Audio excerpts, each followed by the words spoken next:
oras na aklat, hayag ang buhay sa lahat.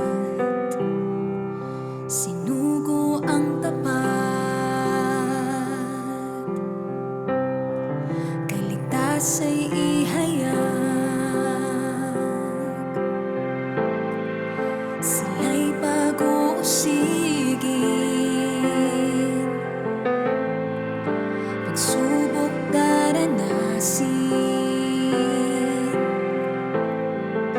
Kay Kristo sila'y nabubuhay,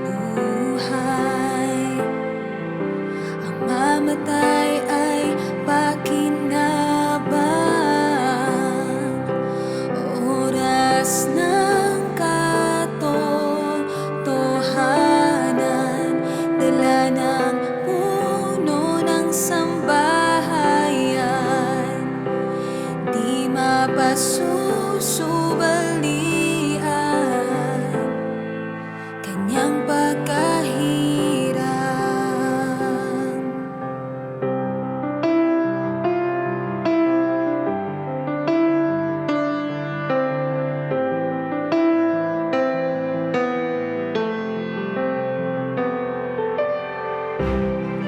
Nagtuturo ng kabanalan,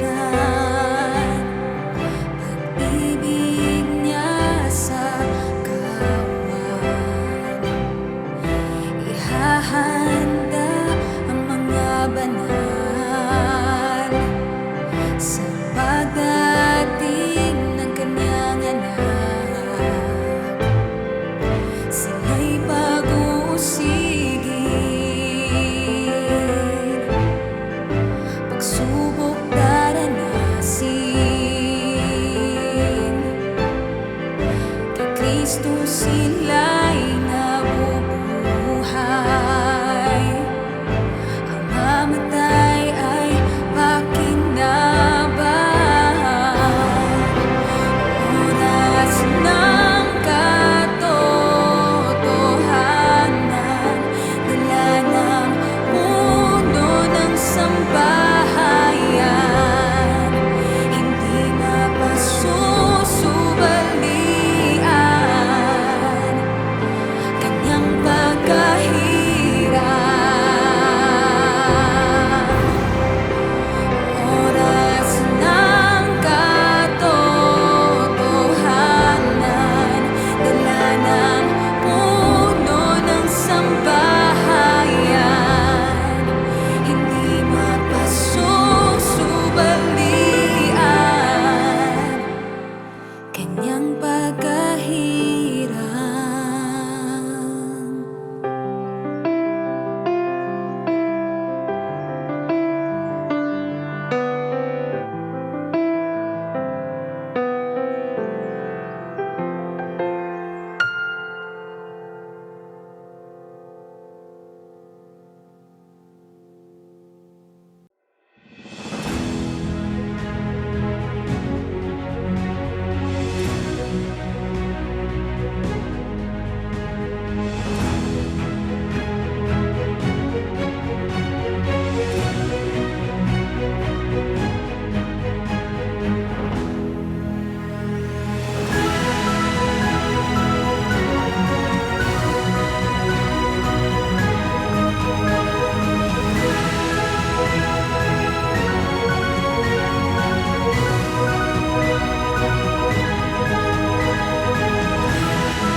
Isang magandang gabi po sa ating lahat.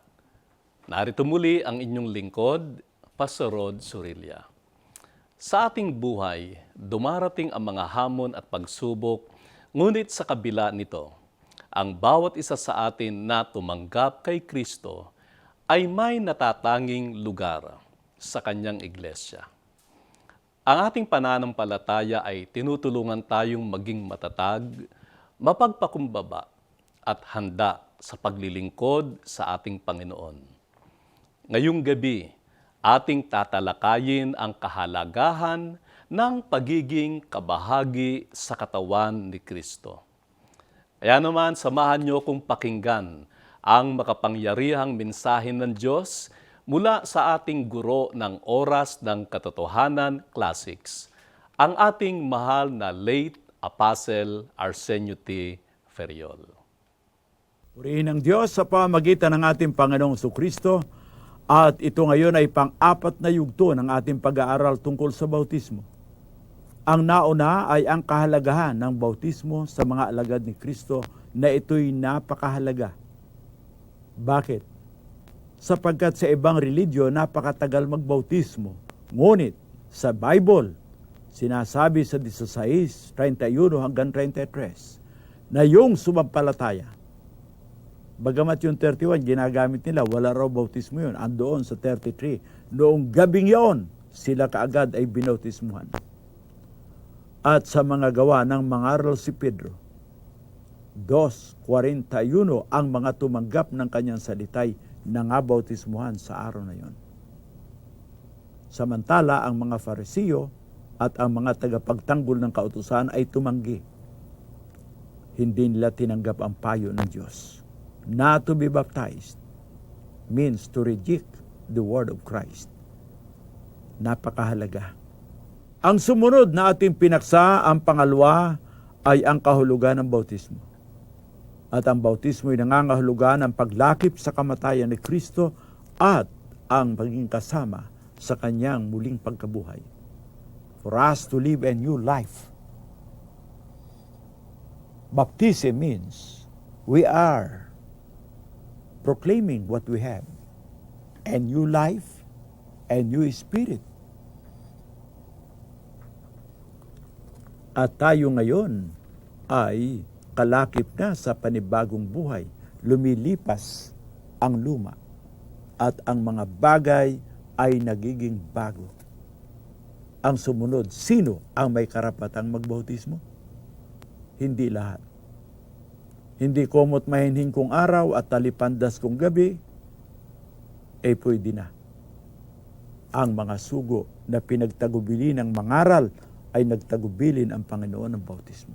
At sa pagkakataong ito, saan ba at ano ang ginagawa ng Diyos doon sa mga nabautismuhan? Kung minsan akala nila tama na ang sumampalataya, yung iba naman, medyo asinsado ng kaunti, na bautismuhan ng mga sugo. Ngayon, hindi nagtatapos doon ang gawain ng Diyos sa bautismo. Ang Diyos ay meron pang ginagawa. Ano ito? Sila ay idinadagdag sa kanila. Babasahin natin ito sa mga gawa, pangkat 2 at talatang 41. Ganito ang sinasabi sa atin ng banal na kasulatan.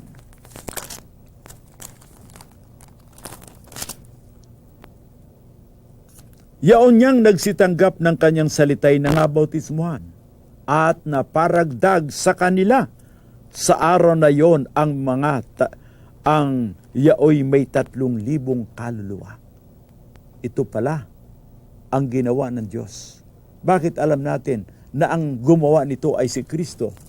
Siyempre, ang gawa ni Kristo, gawa ng Diyos, sapagkat siya ang manggagawa ng Diyos. Huwag natin ipakahulugan na si Kristo ang Ama. Hindi, siya ang manggagawa ng Ama. At ang gawa ni Kristo ay gawa ng Ama. Ganito ang sinasabi sa verse 47, na nangagpupuri sa Diyos, yun ang bautismuhan. Araw-araw sila ngayon nasa templo. Meron silang saganang pagpupuri. Yung iba'y nagpupuri, ayaw nang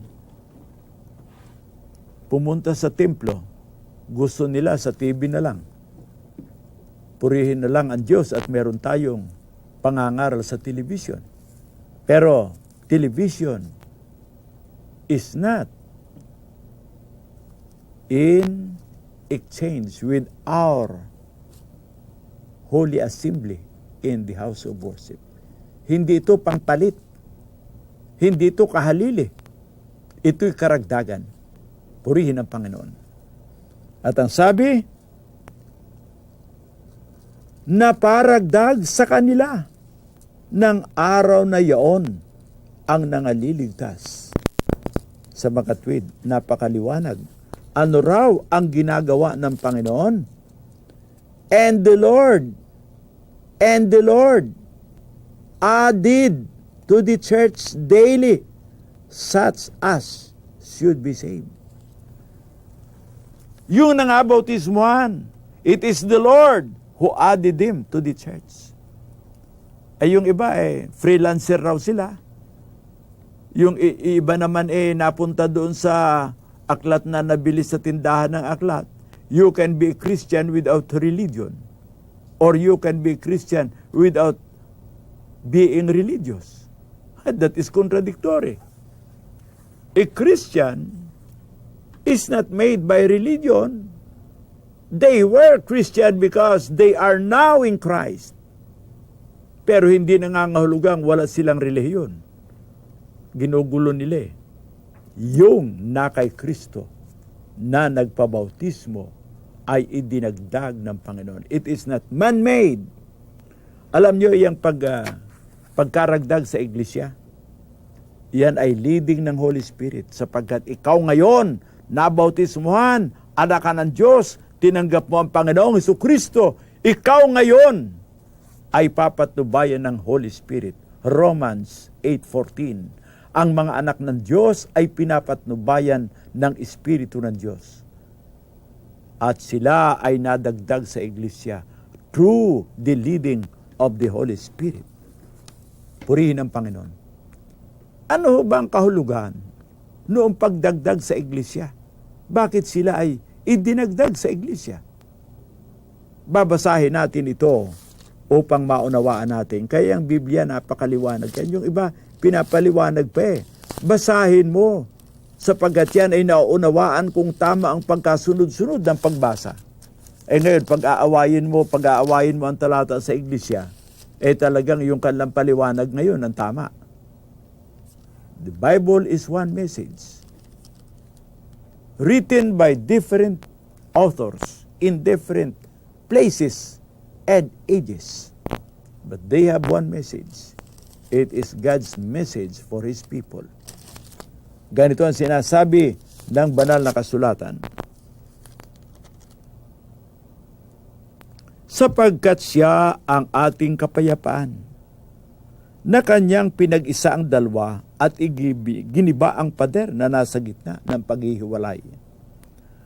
Na inalis ang pagkakaalit sa pamagitan ng kanyang laman kahit ang kautusan, na may mga batas at palatuntunan upang ang dalawa ay lalangin sa kanyang sarili na isang taong bago sa ganito'y ginawa ang kapayapaan. Ang tinutukoy dito, na tayo ngayon ay hindi lamang may kapayapaan sa Diyos dahil kay Kristo. We were once enemies of God, but now in Christ, as we are baptized into one body, kaya tayo idinagdag sa iglesia. Bakit? Sapagkat tayo ngayon na kay Kristo ay nanumbalik na sa Diyos. We are not strangers anymore. Yan ang sabi sa atin ng banal na kasulatan. We are now reconciled. Kaya, ang pagkakaalit ng Diyos at ng tao, before we were enemies of God, yan ang sabi sa Romans 5:10. Ngayon, ginawa ni Kristo ang kapayapaan. At hindi lamang. We were not only reconciled to God, to have peace with God, we were reconciled also in Christ because we are now member of one body. Purihin ang Panginoon. Kaya yung nasa katawan ni Kristo, nasa kanyang iglesia, aling iglesia ngayon ang nakay Kristo, itinayo ng tagapagtayo ni Kristo. Sabi ni Kristo, I will build my church, and the gates of hell shall not prevail against His church. Sino ang tagapagtayo ni Kristo? Mga apostol. Ang halimbawa nito ay si Apostol Pablo. Sabi niya sa unang Korinto, pangkat 3 at ang talata ay 10. As a wise master builder, siya'y matalinong tagapagtayo. Ang kanyang pinagsaligan ay si Kristo. Tagapagtayo ni Kristo ang mga apostol. Kaya ang tunay na iglesia ni Kristo ay yaong ginawa ni Kristo sa pamagitan ng mga apostol. They were commissioned. Sila ay inutusan ng Panginoon. At sila ay binigyan ng karapatan. Ipinagkaloob sa kanila ang katungkulan. Sila ngayon ay hahayo. Yan ang ibig sabihin ng mga apostol. Sugo, apostolos, sent. Sa Tagalog, sugo. Yung iba naman, sugod ng sugod, hindi pa isinusugo. Mali yun. Hindi sugo yun. Bakit? Sumugod lang. Hindi siya sugo ng Diyos. Kaya ang banal na kasulatan ay nagsasabi na silang tagapagtayo ng Iglesia ni Kristo. Itong mga sugo. Through them, by the works of the Holy Spirit, they were enabled by the Holy Spirit because they were gifted men of God. Pag nang sila'y suguin, inilakip ang kaloob ng Espiritu, ang unawa sa salita ng Diyos, ang tamang pagpapasunod sa salita ng Diyos. At ang sabi sa atin ng banal na kasulatan, inalis ang pagkakaalit ng dalawa upang lalangin sa kanyang sarili ang isang taong bago sa ganito'y ginawang kapayapaan.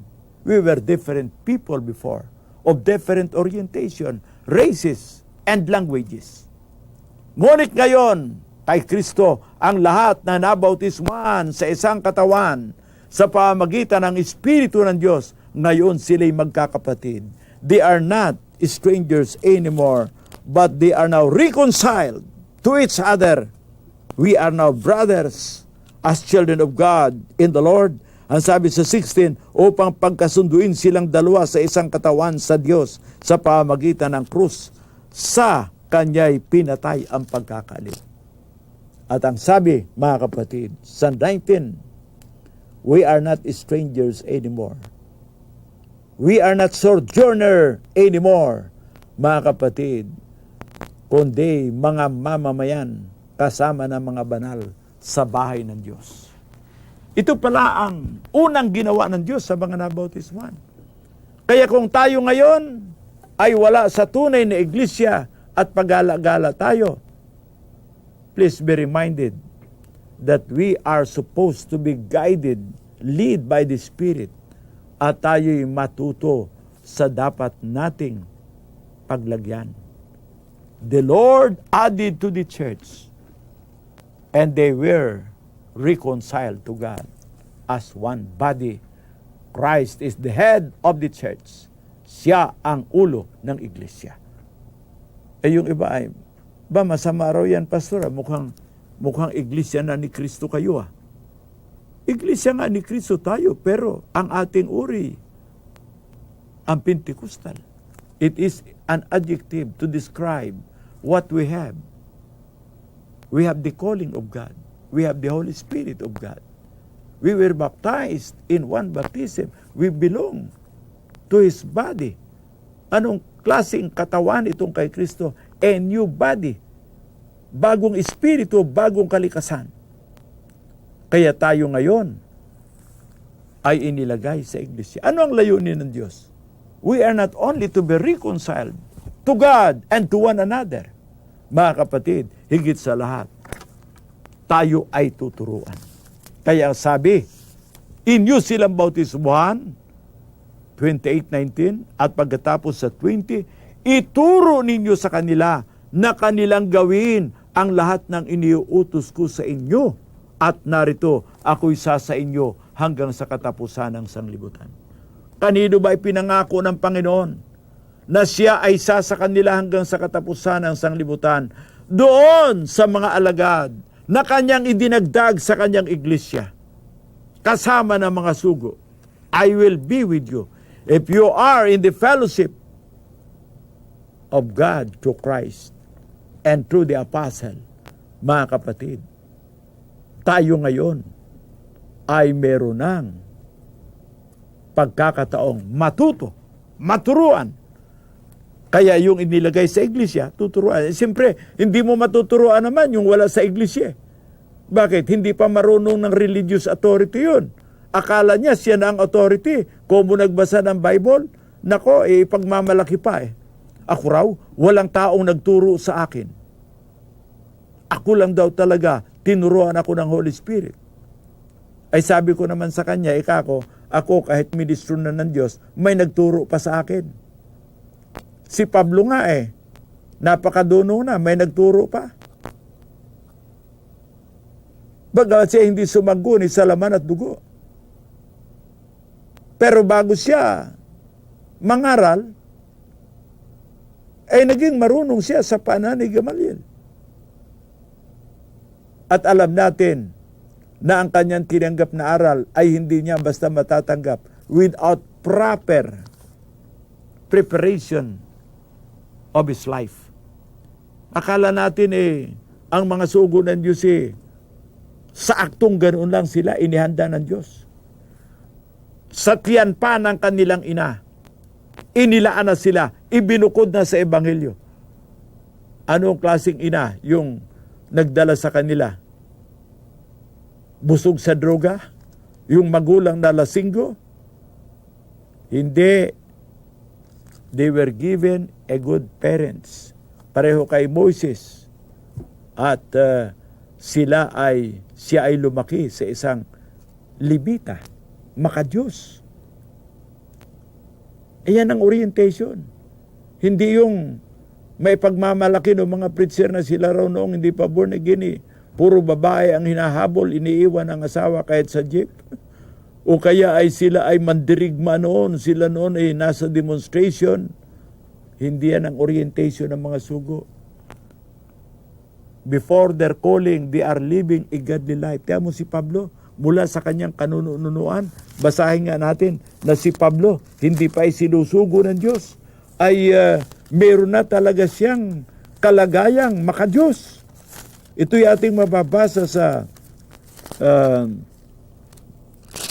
unang 2 Timoteo, pangkat 1 at ang talata ay 3. Nagpapasalamat ako sa Diyos mula sa aking kanunuan ay aking pinaglilingkuran sa mabuting budhi, malinis na may kaamuan at pinaglilingkuran ng mabuting malinis na budhi, walang patid na inaalaala kita sa aking mga daing gabi't araw.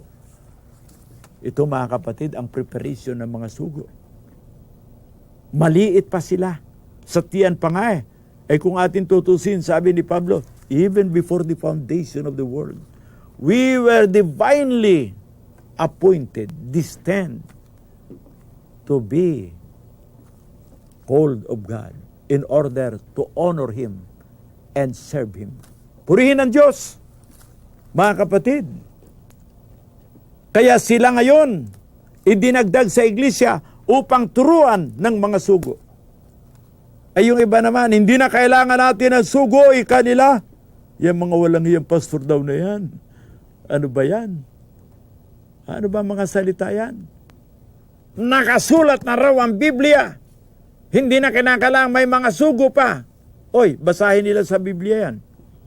At ang sabi ko, itong Biblia na sa atin ay isinulat at ating binabasa ngayon ay mayroong pahayag na ang Diyos ay magbabangon ng mga guro, na ang Diyos ay magkakaloob ng mga apostol. At sa kanila, manggagaling ang pakikinig at pakikinig upang lumago ang pananampalataya.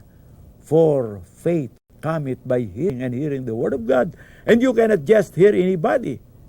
You must hear it from people divinely appointed by God. Praise the Lord!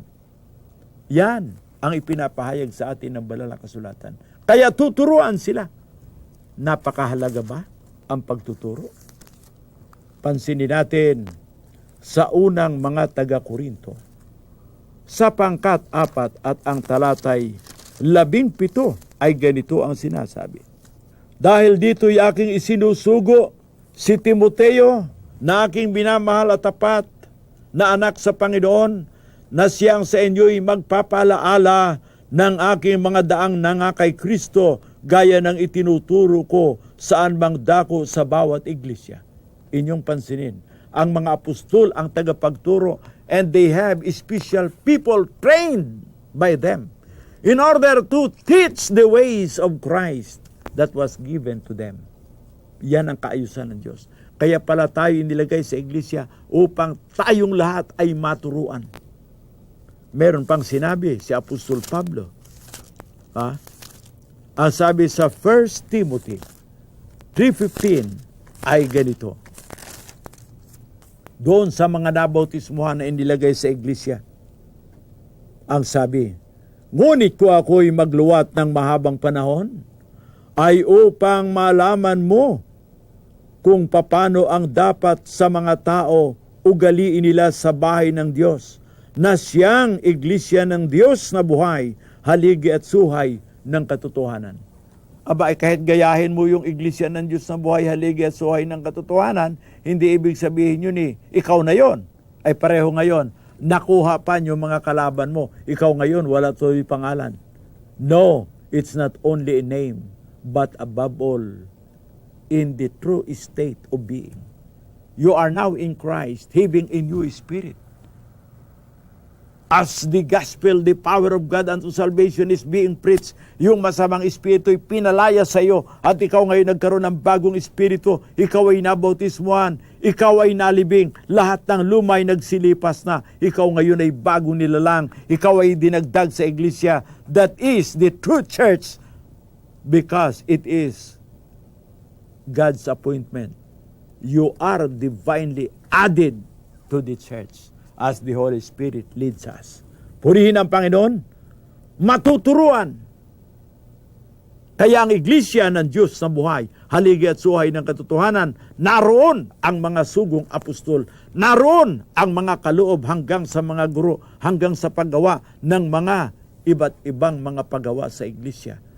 The mark of a true church, the original, having the same attribute as the early church during the day of Pentecost. It is a descriptive word that will picture who are these people.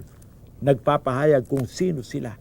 Sila'y having the same attributes, the same spirit, the same nature as it was in the day of Pentecost.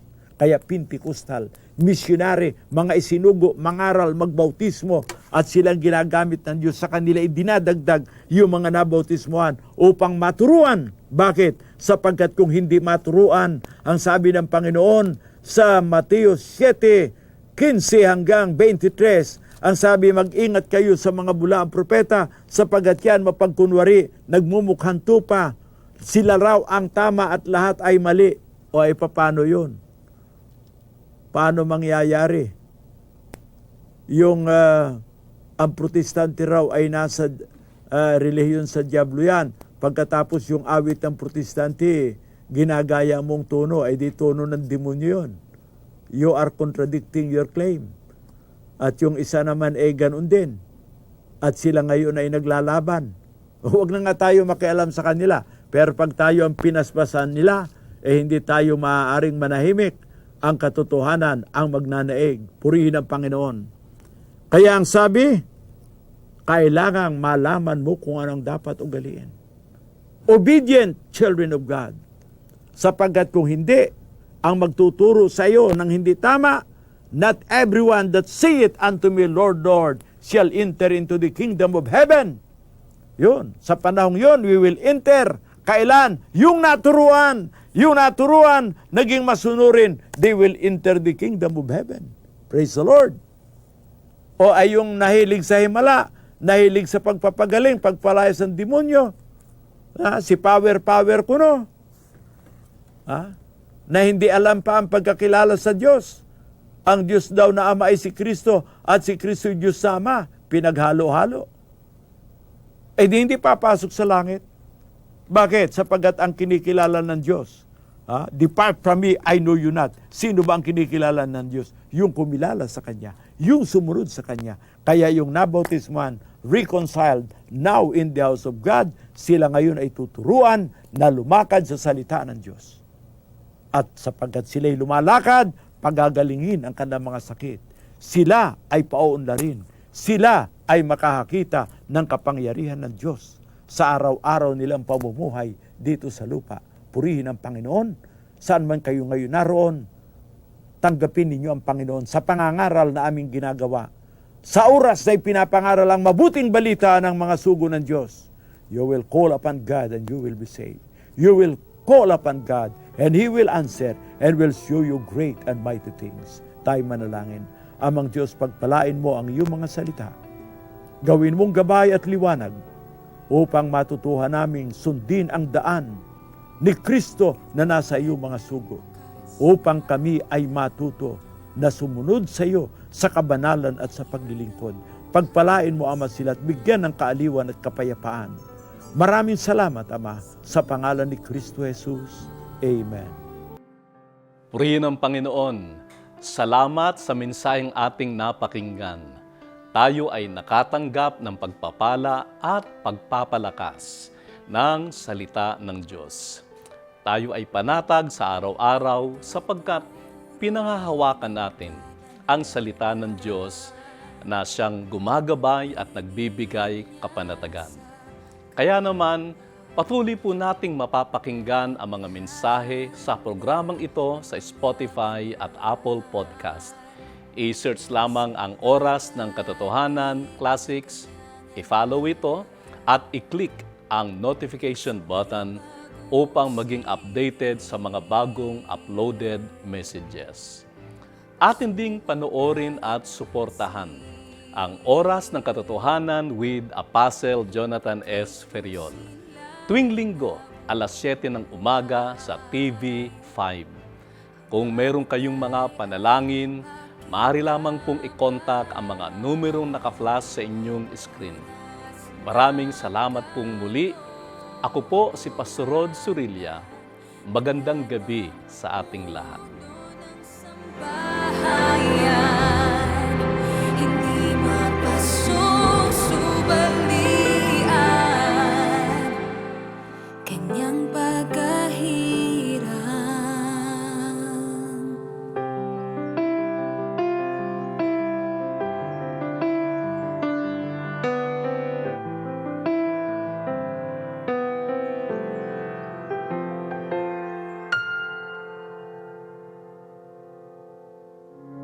Join us as we continue to spread the message of truth through Fourth Watch Media. Prayer Power. Fourth Watch News. Apostles' Take. Exploits of Faith. Oras ng Katotohanan Classics. Home Free Radio Philippines and USA. Hora de la Verdad. Sure Word Magazine. Life Radio Lucena. Life Radio Santiago. Wherever you are, we are with you, bringing the truth of God's Word and changing lives one broadcast at a time. Stay tuned, stay inspired, and always keep your eyes on Fourth Watch Media, evangelizing the lost, edifying the saints.